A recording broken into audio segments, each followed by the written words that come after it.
With the upcoming release of the DJI Osmo Pocket 4P and its clear competitor, the Insta360 Luna Ultra, a lot of people are asking themselves, which one of these cameras are for me?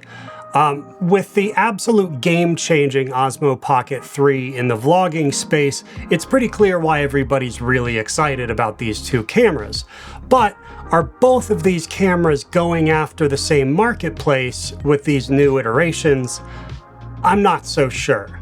And I think there might actually be some secret features, or at least features I'd love to see in either one of these cameras that's going to make that decision even harder. But before we get into the nuts and bolts of one versus the other, let's talk about what each one of these cameras offers. Now, first off, as kind of a warning against gas or gear acquisition syndrome, I wanted to film this video on my DJI Osmo Pocket 3 in proof positive that you don't always need the newest tech. We've seen such amazing leaps in camera technology that most cameras out there these days are going to give you a really usable image. And it's proof positive that it's even more now than ever what's in front of the lens that's important. It's really the story and the treatment in front of your lens that's going to make all the difference. But that being said, there is so much to be excited about in these two cameras. So let's break it down and see which one of these cameras might be best for you. Now, first off, if you've watched any of my videos, then you'll be very familiar that I am against the idea of the perfect camera. It doesn't exist. There's only the perfect camera for the scenario. And those scenarios change by creator and job by job. So there is no perfect camera. There's only the best camera for the job. And those jobs are always going to vary. And in my opinion, these two cameras, the DJI Osmo Pocket 4P and the Insta360 Luna Ultra, take two very different approaches at a similar but not same market. I think they take very similar approaches to what Red did in cinema versus what Arri decided to do in cinema. Now, for those familiar with cinema cameras over the past years, you'll know that Red was always the spec monster. It was always going for the most resolution, the higher frame rates. It was really trying to give you as much tech as possible. Whereas Arri was always focused on one thing, and that is a filmic image. There wasn't a lot of bells and whistles on any of the Arri cameras. It was all about the sensor. Now, both of those cameras really found a comfortable space in cinema. Red kind of really took over the post-production side of film, meaning things that needed a lot of VFX or a lot of tech behind it for a heavy post workflow, whereas Arri was really the bridge for a lot of directors that were living in film at the time. It was their way into digital cinema. So both had their places and both kind of staked their claim pretty early on. That is to say that both of those cameras had an intended marketplace, and whether or not you sat in that intended marketplace, well, that was up to your own needs. Now, when I look at these two cameras, it kind of makes it clear to me that the Insta360 Luna Ultra is really creator focused. This is for the social media creators. This is for the YouTube creators, people that really thrive on low friction filmmaking, people that need all those extra bits to make sure their production is just streamlined. Keeping a really good content creation schedule is all about low friction. So for those folks, I think that Luna Ultra is really the camera speaking to that crowd. As for the Pocket 4P, well, I think it says everything that they chose to release that camera at Cannes. I mean, this is a company staking their claim to a higher-end cinematic market, whatever that means. It means that they're looking more towards high-end visuals, high-end creators, more commercial space use, and yes, possibly a little more use within the cinema market. You can really see by their focus on dynamic range, 10-bit color, D-log, actual log profiles, that they are really spending time and thinking about the image over bells and whistles. It's really all down to a high-end image pipeline. Now, I know that it sounds like I may prefer the DJI Pocket camera instead of the Insta360, but to be fair, I've actually owned just as many Insta360 cameras as I have DJI cameras. This is just my own opinion on what I see these two cameras aiming for and the marketplace they're hoping to take over. Now, digging into the obvious differences of these cameras, one of the glaring differences is a pretty cool feature, and that is the Insta360 Luna Ultra's detachable screen, or a remote. Now, at first glance, I think that this looks like a pretty cool feature, and most of the people on the internet seem to agree with me. However, I am going to play a little bit of the cynic and say we've had a detachable screen for years now with the DJI, and it's called your cell phone. Through the Mimo app, we are able to frame, reframe, and do, well, pretty much just about everything that the little Insta360 remote seems to be able to do, and all on a much larger, clearer screen. Now, is it as fast as just pulling a detachable screen off of the camera? Absolutely not, and convenience is key here. But I think what's most interesting about that detachable remote is it can also be used as a microphone. That, I think, is going to be used over and over and over again. Now, what they're going to do about wind noise with that little detachable microphone, that I have yet to see. Now, beyond the microphone, here's what I think could be very cool for that detachable screen / remote. And I'm talking to you directly, Insta360. If there was the capability of using that remote as a tracking point via RF signal of some sort so that we could keep that on our person and go behind anything and maintain tracking data to our camera, that would be absolutely fantastic. Pull off that remote, throw it in your bag or throw it in your pocket, and all of a sudden you're able to walk behind anything, have anything cross in front of you, and the camera will maintain a track. That is a feature I would absolutely love to see. But speaking of tracking and internal software, we need to remember that, well, time matters here. For those of us that have had DJI Osmo Pocket cameras since the first generation, we all can tell you that tracking data and that internal software has really developed through the years. And it has taken multiple generations of this product for it to get anywhere near a usable feature. Now, that gets a little tricky when you're talking about first generation tech. Now, anybody that's owned a first generation camera can tell you it comes with plenty of issues. I mean, those of us that owned the original Blackmagic Pocket cinema camera can tell you, I mean, for months, all our highlights were black dots in the file, and that was unusable. And it was only until after a couple of months and firmware upgrades that we got a usable camera. I mean, arguably, I would say it was almost a year before the Blackmagic Pocket cinema camera was actually a usable camera on set. And this tends to happen with a lot of first-gen products. They just have to work through their quirks and work through their issues once they finally get out there in the public and really get tested in the field. I suspect we're going to see quite a lot of that with the Insta360 Luna Ultra. Now, that's not to say that that's the end of the world. I mean, in these days, most of those quirks are software-based and can be fixed through firmware. However, we did just see that very same issue with the Blackmagic Pixis 12K, where many of us that were early adopters now have to send our cameras in to be recalibrated because the sensor actually has a physical issue.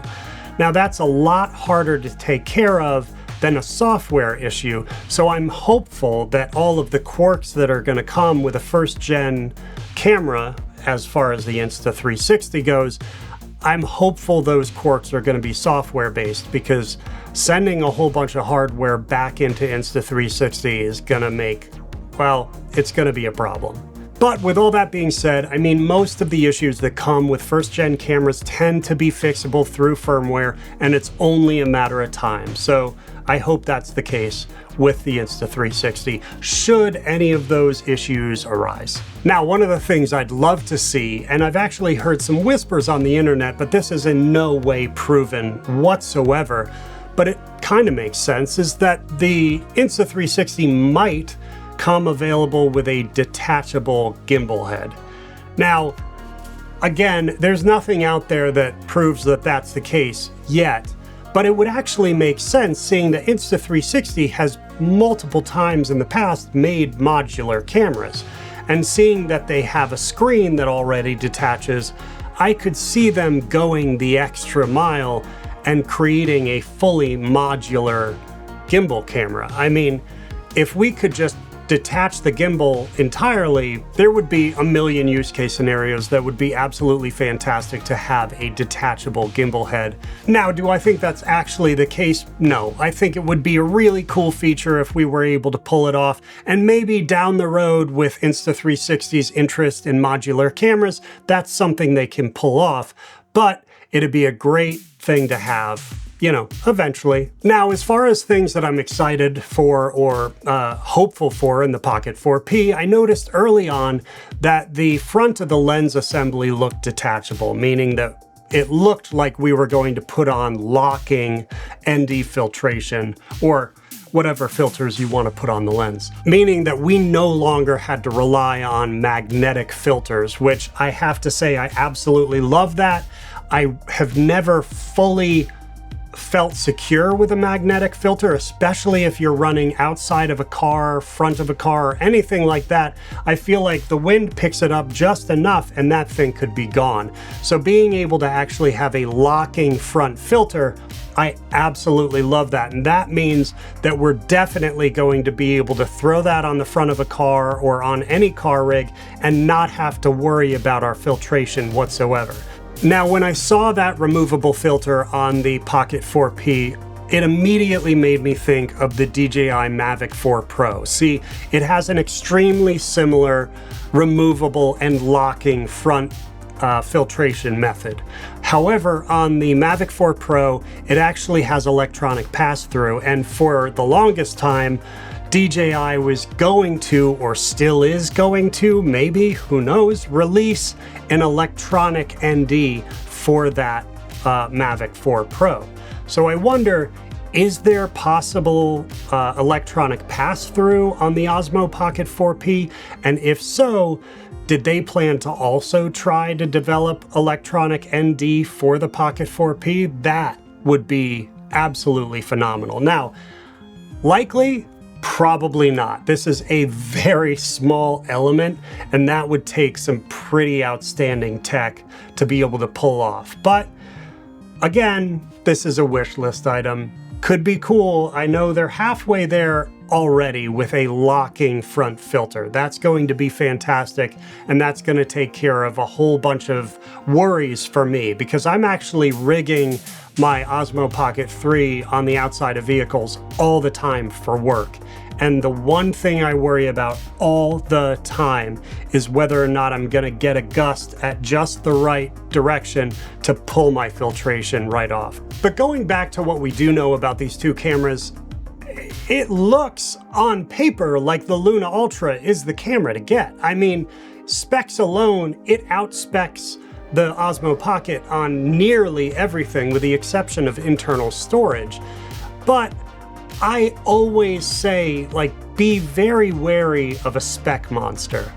There have been plenty of cameras out there in the past that look amazing on paper, and when it came down to the actual shooting of the camera, it just wasn't there, or it just didn't deliver. Sure, it gives you all the bells and whistles, but at the end of the day, the most important thing on every camera is the image. And if that image can't stand up to the things that are out there on the market, well, then it's all the specs in the world aren't worth it. Now, Insta360 has a real thing about delivering spec sheets. I mean, if you look at the Insta360 Ace and the Ace Pro 2, I mean, those were spec monsters as well, but they just didn't stand up to the picture quality of the Osmo action cameras. They were great to have and they had a lot of bells and whistles, but when it came to like, do you want a pro image? I can say most of us were always leaning towards the Osmo actions. The image just looked better, in my opinion, and honestly, a lot of professional opinions around the world. And that brings me down to my one major point. Despite all the specs and all the bells and whistles and all that, I mean, it really will come down to image and whether or not that image fits your aesthetic. Now, what is filmic to me may not be what is filmic to you, and the Insta360 may be the better looking camera. And if so, go for it, man. I think it's a very cool looking camera and it's got a ton of bells and whistles that I think are going to make content creation very low friction, which is definitely the point of the Insta360 Luna Ultra. But always look at the image, because at the end of the day, that is what you will be judged on. It's not whether or not you were able to detach a microphone or keep a camera over here while you did something else. It's always whether or not that image is pleasing and that image speaks to somebody. Now, the great news is in this day and age, almost every camera gives you a good image, and we're talking about unbelievably small differences. But again, it's all about whether or not that camera's image speaks to you aesthetically. And that being said, yes, do I think the DJI Pocket 4P looks better? I absolutely do. I've seen all the images across the board. I've seen Insta360 Luna Ultra images, and I've seen Pocket 4P images. And at the end of the day, the DJI image is just more pleasing to me. I like what I see and I like the image in front of me when I'm looking at the Pocket 4P. So is that going to be the camera I reach for? More than likely. We'll have to see. I mean, we're still waiting to see with either of these cameras. That being said, we're talking about serious pixel peeping these days, and both of these images give you absolutely fantastic picture. And for some people out there, in fact, I think a lot of people out there, that picture will be good enough mixed with all the extra bells and whistles that the Luna Ultra is going to offer you. Like I said, I think this is probably going to be a pretty phenomenal camera for creators that really need a low friction workflow. But as far as picture and picture alone, I have to say, I am most interested in the DJI Pocket 4P. Now, that being said, I work both in feature film and television. I shoot a lot of doc and I shoot a ton of reality TV. And I can promise you, I would never shoot a reality show with an RE35. It's just not a reasonable thing to do. That machine was made for a very specific purpose, and it isn't reality TV. Nearly every reality TV show I shoot is still shot on the Sony FX9. Now, is it as pretty a picture as the RE35? Not by a long shot, but is the appropriate tech for the job. That is the camera for the purpose. And that's how I view these two cameras. They are going to have their place, and those creators are going to gravitate towards whichever one makes sense for their workflow. Now, me personally, I really love narrative. That's where my heart is, and I am always going for as close to a filmic cinematic look as I possibly can. So I am focusing on image alone. The bells and whistles are fun to have, but I am always image first. And for me personally, the DJI Pocket 4P, for what I see coming out so far, feels closer to a filmic image. Now, that being said, again, there are a million use case scenarios for the Luna Ultra, and I think that is going to fill a very needed niche in the creator community. I think there's a ton to do with that camera. I think that camera takes care of a ton of workflow issues, and I'm excited to see how people use it moving forward. Now, am I gonna get one? I very well might. I might end up having to get both of these cameras just to see for myself, but from first glance, picture in picture alone, the Pocket 4P is where I'm gravitating. Now, that being said, as somebody that resides in the United States, as we all know, that could be a problem because the DJI cameras are not available currently due to FCC guidelines within the United States. We cannot buy brand new DJI cameras here in the States right now without jumping through a million internet loopholes. It's gonna make the sale of this camera within the States pretty difficult.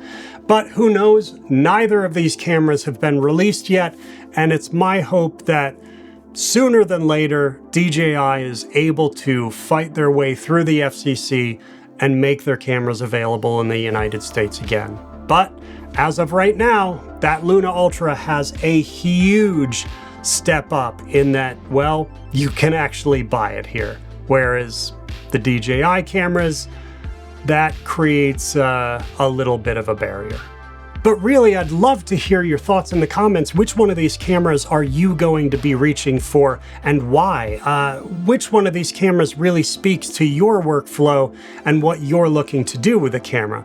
Are you deeply in the creator community and looking for low friction filmmaking? Are you narrative and looking to create some more filmic cinematic images? Which one of these cameras really speaks to you when it comes to the image? I mean, the great thing about aesthetics is they're always different. My taste in imaging can be completely different in everybody else's taste in imaging. So both of these cameras have a home and will find their place in the world. I mean, which one of these cameras do you think you'll be gravitating to and why? But hey, these are my thoughts on these two cameras. I'm really excited to hear your thoughts in the comments. But as always, thank you so much for hanging out with me today. I really do appreciate it. Please like, subscribe, do all the YouTube stuff, and check back here for all things film and filmmaking. Until then, I'll see you in the next one.